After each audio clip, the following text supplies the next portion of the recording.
Ele vem pra jogar no meio, né, Formiga, agora? Ele vem pra jogar no meio. E o Ferreira vai ser expulso. Tá expulso o Ferreira. Vamos lá, vamos analisar a coisa aqui por partes. Primeiro lance da expulsão. Ele ali larga o braço do Rodolfo e o Rodolfo também dá uma exagerada. Foi pra vermelho aí, Formiga? Não.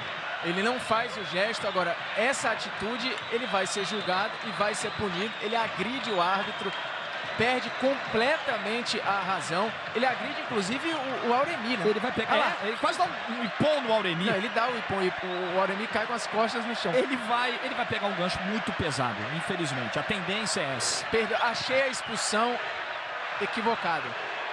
Ele não faz aquele movimento de cerrar o punho e fazer um L com o cotovelo, como quem de fato está dando uma cotovelada. Ele larga o braço, ele põe o braço, mas protegendo, medindo a distância. Se o árbitro entende que foi proposital, acho que um amarelo bastava. Nessa, o jogador do Boa acabou levando a arbitragem no papo.